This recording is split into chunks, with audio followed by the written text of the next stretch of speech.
Hello, xin chào các bạn đã quay trở lại với review 5 phút. Ở cuối tập 120, sau khi đi tới Bất Lão Sơn, Thạch Hạo vô tình gặp được cha mẹ cùng em trai đang ngồi trên một chiếc chiến xa đi về phía trước. Lúc này, chứng kiến cha mẹ và em trai xuất hiện, Thạch Hạo có cảm giác vô cùng chờ mong. Thế nhưng, anh ấy hiện tại vẫn chưa thể lộ diện. Lẳng lặng quan sát và suy nghĩ một hồi, cuối cùng trở lại chỗ ngồi, Thạch Hạo cũng liền để Hoàng Điệp và Đả Thần Thạch ra ngoài, nói vài lời với hai người bọn nó. Sau đó, anh ấy cũng liền lấy ra thể xác của Tứ Bạch ra để trên bàn.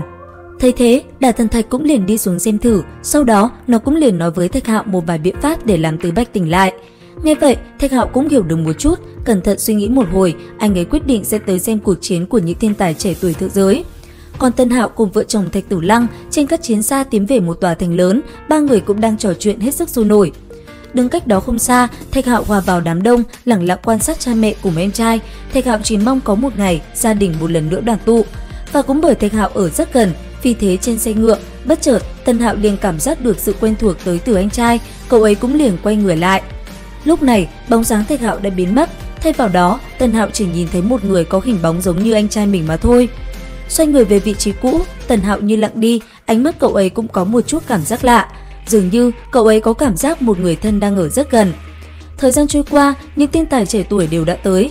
Anh tài xuất hiện lớp lớp, họ đều là nhân vật kinh diễm đến từ các đại châu khác nhau. Với Thạch Hạo, chớp mắt anh ấy vẫn là những bóng hình quen thuộc của Nguyệt Thiền, của Ma Nữ và một vài kẻ thù tới từ đại giáo lớn.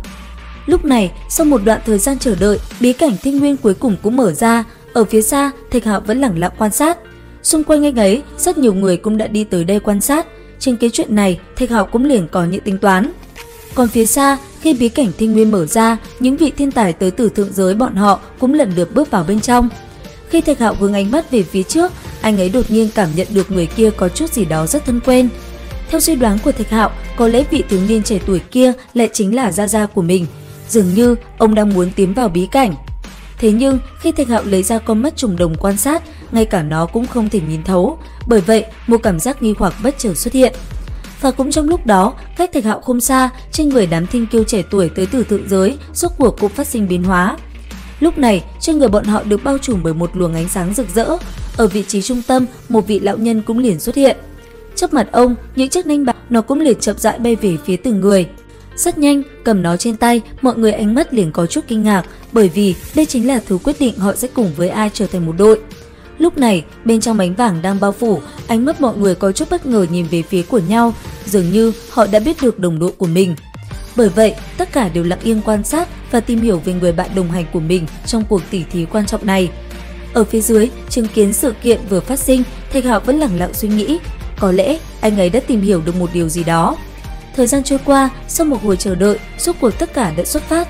Lấy tốc độ nhanh nhất, mọi người liền tiến vào sâu bên trong cánh cửa kia.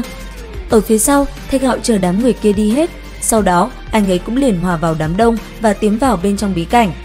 Và ngay lập tức, tất cả đều xuất hiện bên trong một cái thông đạo. Đi qua thông đạo này, mọi người liền tới được vùng đất mới. Cẩn thận quan sát, mọi người chậm rãi bước về phía trước. Bất chợt, từ bên trong khu rừng kia, một gã tóc bạc trên tay cầm cung đã động thủ. Nhưng theo đó, từ trên cây cung kia, một mũi tên đã liềm phóng về phía trước, dường như bọn họ đã gặp phải điều gì đó. Còn Thạch Hạo, vừa khi đi vào bên trong nơi này, anh ấy đã liền động thủ, ở giữa không trung, lấy Thạch Hạo làm trung tâm, một đòn mạnh mẽ liền đánh ra. Lúc này, mọi thứ như được bao phủ trong luồng ánh vàng rực rỡ, sau đó, Thạch Hạo như bước vào một không gian khác.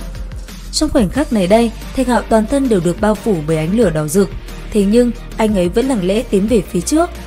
Ở phía xa, nhìn Thạch Hạo lặng lẽ bước ra từ bên trong biển lửa, mọi người không khỏi kinh ngạc, anh ấy cứ như ma vương tái thế.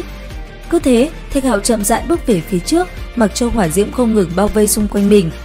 Đến đây thì hết tập 121 Thế giới hoàn mỹ. Xin chào và hẹn gặp lại các bạn ở những video tiếp theo.